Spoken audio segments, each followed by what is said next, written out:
ጤና ይስጥልኝ የተወደዳችሁና የተከበራችሁ የሐቅና ሳቅ ሚዲያ ተከታታዮች፣ ሰላምታችን በያላችሁበት ይድረስ። አዳዲስና ወቅታዊ መረጃዎችን የያዘው ወሳኝ መረጃ አሁን ጀመረ። አብራችሁን እንድትቆዩ እየጋበዝኩ ርዕሶቹን አስቀድማለሁ። የኢትዮጵያ ሰላም አስከባሪ ሰራዊት በድርቅ ለተጎዱ ሶማሊያውያን ድጋፍ አደረገ። ዓላማችን ህወሓትን ማስወገድ ነው ሲሉ ሜጀር ጀነራል ዘውዱ ኪሮስ ገለጹ። አየር መንገዱ 30ኛውን ቦይንግ ድሪም ላይነር አውሮፕላን ተረከበ። ከባለቤቴ ጋር አላስታረቃችሁኝም በሚል የግድያ ወንጀል የፈጸመው ግለሰብ በሞት ተቀጣ። ኤርትራ ለመውጣት የወሰነችው ምንም ውይይት ወይም የለውጥ ሐሳብ ሳታቀርብ ነው ሲል ኢጋድ አስታወቀ።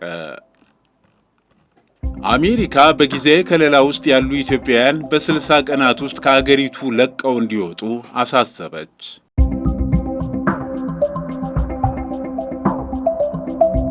ዓላማችን ህወሓትን ማስወገድ ነው ሲሉ ሜጀር ጀነራል ዘውዱ ኪሮስ ገለጹ።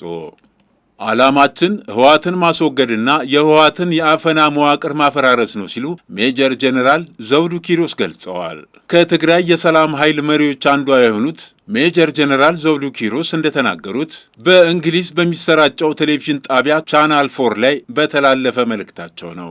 ይህ የህወሓት ቡድን ለሌላ ዙር ጦርነት እያቀደ መሆኑን በመግለጽ የትግራይ የሰላም ኃይሎች ይህን እንደማይቀበሉትም ግልጽ አድርገዋል።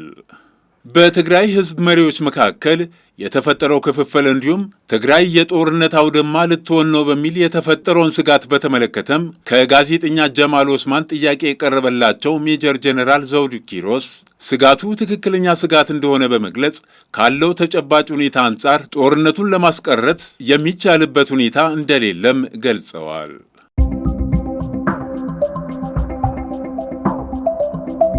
የኢትዮጵያ ሰላም አስከባሪ ሰራዊት በድርቅ ለተጎዱ ሶማሊያውያን ድጋፍ አደረገ። በሶማሊያ ጁባላንድ ክልል በሰላም ማስከበር ተልዕኮ የተሰማራው የሴክተር 344ኛ ሞተራጅ ሰላም አስከባሪ ሻለቃ ጌዲዮን ዞን ገብረሃሬ ከተማና አካባቢው ለሚገኙ በድርቅ ለተጎዱ እርዳታ ለሚያስፈልጋቸው 150 ለሚሆኑ ሕፃናት፣ ሴቶችና አረጋውያን $2500 በማዋጣት ድጋፍ አድርገዋል። ድጋፉን ያስረከቡት የ44ኛ ሞተራይዝ ሰላም አስከባሪ ሻለቃ አዛዥ ኮሎኔል ዘውዱ ድባሞ ሰላም አስከባሪ ሻለቃው ከተሰማራበት ጊዜ ጀምሮ በአካባቢው ካለው ማህበረሰብ ጋር የጠበቀ ግንኙነት በማድረግ አልሸባብ ህብረተሰቡ ላይ ጥቃት እንዳይፈጽም ከመጠበቅ ባለፈ አሁን በዞኑ በተከሰተው ድርቅ ምክንያት ፈጥኖ በመድረስ ህዝባዊነቱን አረጋግጧል ብለዋል። ኮሎኔል ዘውዱ የሰላም አስከባሪ ሻለቃው አባላትና አመራሩ በተሰማሩበት የግዳጅ ቀጣና አህጉራዊ ተልዕኳቸውን በተሰጠው አቅጣጫ መሰረት እየፈጸመ እንደሚገኝም ተናግረዋል። ድጋፉን የተረከቡት የዞኑ ሴቶች ጉዳይ ኃላፊ ወይዘሮ ፋጦማ ሸህ ጣሂር በበኩላቸው የኢትዮጵያ ሰላም አስከባሪ ሰራዊት ህዝባዊ ሰራዊት በመሆኑ በማንኛውም ጊዜ ከጎናችን ሳይለየን ሰላም በማረጋገጥ ለተቸገሩ ወገኖችን በመደገፍ ከፍተኛ አስተዋጽኦ እያበረከተ ነውና እናመሰግነዋለን ብለዋል።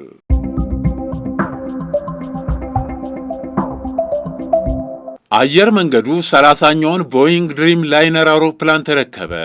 የኢትዮጵያ አየር መንገድ ግሩፕ አዲስ ቦይንግ 787-8 ድሪም ላይነር አውሮፕላን ዛሬ ተረክቧል። አየር መንገዱ የተረከበው አዲሱ አውሮፕላን በአንድ ጊዜ 213 መንገደኞችን ማጓጓዝ ያስችለዋል። የኢትዮጵያ አየር መንገድ አዲሱን አውሮፕላን መረከቡ በባለቤትነት የያዛቸውን የቦይንግ 787 ድሪም ላይነር አውሮፕላኖች ቁጥር 30 አድርሶታል። አየር መንገዱ አዲሱን አውሮፕላን መረከቡ አፍሪካን ከዓለም በማገናኘት እየሰጠ ያለውን ምቹና ጥራት ያለው አገልግሎት አጠናክሮ ለማስቀጠል እንደሚያስችለውም ተገልጿል። ከባለቤቴ ጋር አላስታረቃችሁኝም በሚል የግድያ ወንጀል የፈጸመው ግለሰብ በሞት ተቀጣ። የወንጀል ድርጊቱ የተፈጸመው ሚያዝያ 25 2015 ዓ.ም ነው።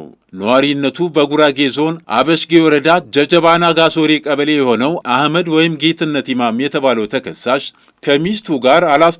ከሚስቴ ጋር አላስታረቃችሁኝም በሚል ምክንያት አቶ ሙሁዲን ሽፋ የተባሉ የግል ተበዳይ ላይ የግድያ ሙከራ ሲፈጽም ባለቤታቸው ወይዘሮ ሹዲያ ሙዘሚን ደግሞ ከባድ መሳሪያ በመጠቀም የግድያ ወንጀል እንደፈጸመባቸው የጉራጌ ዞን ፍትህ መምሪያ ኃላፊ አቶ ኤልያስ ሰብለጋ ተናግረዋል። ተጎጂዎች ወደ ጤና ተቋም በመሄድ ሕክምና እንዳያገኙ ጭምር ኢሰብአዊ ድርጊት እንደፈጸመም የአቃቢ ሕግ መዝገብ ያስረዳል። በዚህም የማያበቃው ተከሳሽ ነውረኛና ጭካኔ የተሞላበት ድርጊት በሟች ልጅ አቶ አብዱል ሐሚድ ሙሃዲን ላይ በገዛ ሚስቱ ወይዘሮ ምስኪያ ሙባረክ አባት በአቶ ሙባረክ ቶፊቅ ላይም የጦር መሳሪያ በመጠቀም የግድያ ሙከራና ከባድ የአካል ጉዳት ማድረሱ ተገልጿል። በዚህም መሰረት የጉራጌ ዞን ከፍተኛ ፍርድ ቤት ታህሳስ 2 2018 ዓ.ም ባዋለው ችሎት የሰውና የሰነድ ማስረጃ በመመልከት የጥፋተኝነት ውሳኔ ሰጥቷል። በፍርድ ሂደቱም ለተከሳሽ የሚያዝለት የቅጣት ማቅለያ የሌለ በመሆኑ ምክንያት ከባድ ግድያዎች በቅጣት አወሳሰን መመሪያ መሰረት በእርከን 45 እንደሚያልፉ የገለጸው ፍርድ ቤቱ የወንጀል ድርጊቱ በሞት የሚያስቀጣ መሆኑን ገልጸዋል።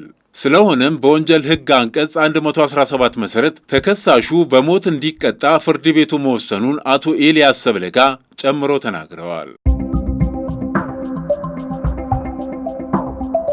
ኤርትራ ለመውጣት የወሰነችው ምንም ውይይት ወይም የለውጥ ሐሳብ ሳታቀርብ ነው ሲል ኢጋድ ወቀሰ። የልማት በይነ መንግስታት ባለስልጣን ኢጋድ የኤርትራ መንግስት ከድርጅቱ የመውጣት ውሳኔ ያሳለፈው ተጨባጭ ሐሳቦች ወይም በአይነተኛ ተቋማዊ ወይም የፖሊሲ ማሻሻዮች ዙሪያ ተሳትፎ ሳያቀርብ መሆኑን በማንሳት ቅሬታውን ገልጿል። ኢጋድ ይህን ውሳኔ በይፋዊ የቃል ማስታወሻ መግባቱን አረጋግጧል። ሆኖም ግን ሴክሬታሪያቱ ለድርጅቱ የተላከው ማስታወሻ ከማንኛውም ቀደም ያለ ውይይት ውጪ መሆኑን ጠቁመዋል። ያለፉት 2 ዓመታት የትብብር እጥረት ኢጋድ እንዳስታወሰው ኤርትራ ለ2 አስርት ዓመታት ያህል በራሷ ፍላጎት አባልነቷን ካገደች በኋላ እንደ አውሮፓውያን አቆጣጠር ሰኔ 2023 በተካሄደው 14ኛው ልዩ የመሪዎች ጉባኤ ላይ በሁሉም አባል አገሮች በሞቃት አቀባበል ወደ ድርጅቱ ተመልሳ ነበር። በዚያን ወቅት መመለሷ ሁሉን አቀፍነት፣ የክልላዊ ወንድማማችነትና የታደሰ ትብብር የጋራ ቁርጠኝነት ማሳያ እንደነበር ድርጅቱ አስታውሰዋል። ነገር ግን ኢጋድ ከሰኔ 2023 ጀምሮ ኤርትራ በኢጋድ ስብሰባዎች፣ ፕሮግራሞች ወይም እንቅስቃሴዎች ላይ አለመሳተፏን በጸጸት ገልጿል። ሴክሬታሪያቱ በዚህ ጊዜ ሁሉ ትዕግስትና በጎ ፈቃድ ሲያሳይ እንደቆየና ለገንቢ ተሳትፎ ክፍት እንደነበር አሳውቋል። ይህ የተባለው የኤርትራ በይፋ ከኢጋድ አባልነት መውጣቷን ማሳወቋን ተከትሎ ነው። የሀገሪቱ የውጭ ጉዳይ ሚኒስትር ባወጣው መግለጫ ውሳኔው የመጣው ኢጋድ በኤርትራ በኩል የቀረቡትን የለውጥ ጥሪዎች ችላ በማለቱና በሕግ የተሰጠውን ግዴታ በመጣሱ እንደሆነ አመላክቷል። ኤርትራ በተለይም እንደ አውሮፓውያን አቆጣጠር ከ2005 ዓ.ም ወዲህ ኢጋድ የክልሉን ሕዝቦች ምኞት ማሟላት ሳይችል ቀርቷል ከሚል እምነት ላይ ተነስታለች። በምትኩም ኢላማ በተደረጉ አባል አገሮች ላይ በተለይም ኤርትራ ላይ የሚሰራ መሳሪያ በመሆን ጎጂ ሚና ተጫውተዋል በማለት ወቅሳለች። ኤርትራ ድርጅቱ ምንም የሚታይ ስትራቴጂካዊ ጥቅም እንደማይሰጥና ሕጋዊ ስልጣኑንና ኃላፊነቱን ያጣ ነው ስትል አባልነቷን ሰርዛለች። ምንም እንኳን ውጥረቱ ቢኖርም የኢጋድ ሴክሬታሪያት ውሳኔውን የወሰደው ምንም አይነት ውይይት ወይም የለውጥ ሐሳብ ሳያቀርብ ነው በማለት ቢወቅስም ግንኙነቱን እንደሚቀጥል አስታውቋል። ኢጋድ የኤርትራ መንግስት ውሳኔውን እንደገና እንዲመለከትና ለሰላም መረጋጋትና የክልሉን ልማት የሚረዱ የጋራ ግቦችን ለማራመድ ሙሉ በሙሉ በበጎ ፈቃድ ወደ ድርጅቱ እንዲመለስ ጥሪ አቅርበዋል።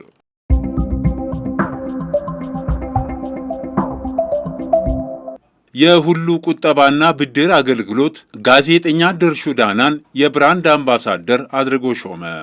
በአጭር ጊዜ ውስጥ ችግር ፈቺ የፋይናንስ አቅርቦትና ዘመናዊ የቁጠባና ብድር ስርዓት ከዘረጋው ግዙፍ ተቋም ጋር አብሬ በመስራቴ ደስታ ተሰምቶኛል ብላለች የሚዲያ ባለሙያዋ ድርሹ ዳና። የሁሉ ቁጠባና ብድር መሠረታዊ ህብረት ሥራ ማኅበር ታዋቂዋን ኮሜዲያንና ሁለገብ የሚዲያ ባለሙያ ድርሹ ዳናን የድርጅቱ ብራንድ አምባሳደር አድርጎ ሾሟታል። በተመሰረተ በአጭር ጊዜ ውስጥ ከፍተኛ እድገት በማሳየት ላይ የሚገኘውና የተደራሽነት አድማሱን ከፍ በማድረግ በአሁኑ ወቅት አዲስ አበባን ጨምሮ በክልል ከተሞች ቅርንጫፎቹን እያስፋፋ የሚገኘው የሁሉ ቁጠባና ብድር መሰረታዊ ህብረት ሥራ ማህበር በሀገራችን ካሉ ጥቂት ስመጥር የማስታወቂያ ባለሙያዎች አንዷ ከሆነችውና የሳቋ ንግሥት እየተባለች ከምትጠራው ሁለገብ የሚዲያ ባለሙያ ድርሹ ዳና ጋር የብራንድ አምባሳደርነት ስምምነት በሸራተን ሆቴል ተፈራርመዋል። ድርሹ ዳና በሀገራችን ካላት ከፍተኛ ተወዳጅነት በተጨማሪ በዓለም አቀፍ ደረጃ መድረኮችም ተሸላሚና ተጽዕኖ ፈጣሪ ሴት በመሆኗ ማኅበሩ ለብራንድ አምባሳደርነት እንደመረጣት በመድረኩ ተገልጿል።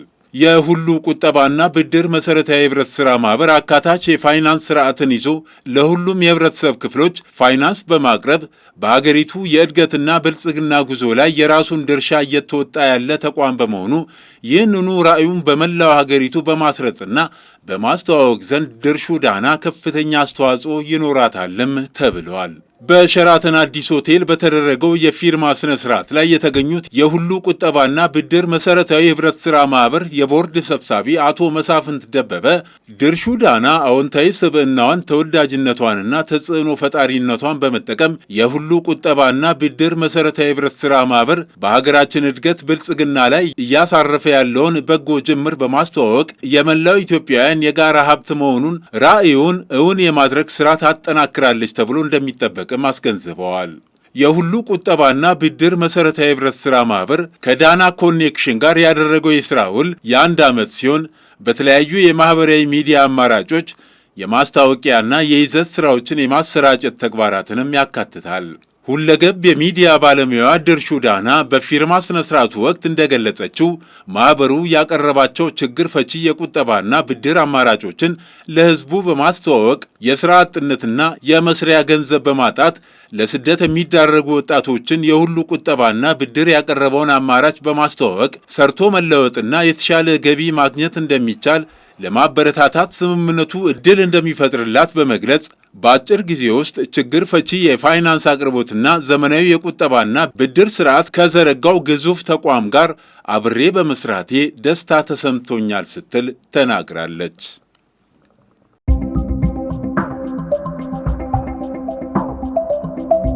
አሜሪካ በጊዜያዊ ከለላ ውስጥ ያሉ ኢትዮጵያውያን በ60 ቀናት ከሀገሯ እንዲወጡ አሳሰበች። አሜሪካ ለኢትዮጵያውያን ዜጎች ሰጥታ የነበረውን የጊዜያዊ ከለላ መብት አንስታለች። የአሜሪካ የአገር ውስጥ ደህንነት ቢሮ ኃላፊ ክሪስቲናይም ለኢትዮጵያ ተሰጥቶ የነበረው የጊዜያዊ ከለላ መብት መነሳቱን አስታውቀዋል። አሜሪካ በጦርነት በተፈጥሮ አደጋ ወይም በሌሎች ምክንያቶች ወደ ሀገራቸው መመለስ ለማይችሉ ዜጎች ጊዜያዊ ከለላ ትሰጥ የነበረ ሲሆን ኢትዮጵያም ይኸው መብት ነበራት። አሜሪካ ከ1990ዎቹ ጀምሮ በሀገሯ የሚኖሩ የሌሎች ሀገራት ዜጎች ጦርነትን ጨምሮ በአንዳንድ ምክንያቶች ወደ መጡበት ሀገር መመለስ ለማይችሉ ሰዎች ይህን ከለላ መስጠት ጀምራ ነበር። ይህ ከለላ የሚሰጣቸው ዜጎችም የሀገራቸው ሁኔታ እስኪሻሻል ድረስ በአሜሪካ የመኖርና የመስራት መብት ሲሰጣቸው ከአሜሪካ ከመባረር ይጠበቁ ነበር። አሜሪካ በኢትዮጵያ ያለው ሁኔታ ወደ ኢትዮጵያ የሚመለሱ ግለሰቦች ደህንነት ላይ ስጋት አይፈጥርም ያለች ሲሆን በዚህም የተነሳ ይኸው ከለላ መነሳቱን አስታውቃለች። አሜሪካ ሌሎች በአሜሪካ ለመቆየት ሕጋዊ መሠረት ካላቸው ኢትዮጵያውያን ውጪ የኢትዮጵያ ዜጎች በ60 ቀናት ከሀገሯ እንዲወጡ አሳስባለች። ቀድሞው ከአሜሪካ ለሚመጡ የትኬት ወጪያቸው እንደሚሸፈን $1000 ጉርሻ እንደሚሰጥና ለወደፊቱ ሕጋዊ የኢሚግሬሽን ዕድል እንደሚኖራቸው ገልጻለች። ከፈረንጆቹ የካቲት 13 በኋላ ከለላው እንደሚያበቃ ገልጻ ያለ ከለላው በአሜሪካ የሚኖር ኢትዮጵያዊ ዜጋ እንደሚታሰርና ከሀገሯ እንደምታባርረውም አስጠንቅቃለች። አሜሪካ ከሳምንታት በፊት ተመሳሳይ ከለላ የነበራቸውን የደቡብ ሱዳን ዜጎችን መብትም ማንሳቷ ይታወሳል። የተከበራችሁ የሐቅና ሳቅ ሚዲያ ተከታታዮች ለዕለቱ ያዘጋጀናቸው ዋና ዋና መረጃዎች እነዚህን ይመስሉ ነበር። መልካም ጊዜ። መነሻችንም መድረሻችንም ኢትዮጵያ።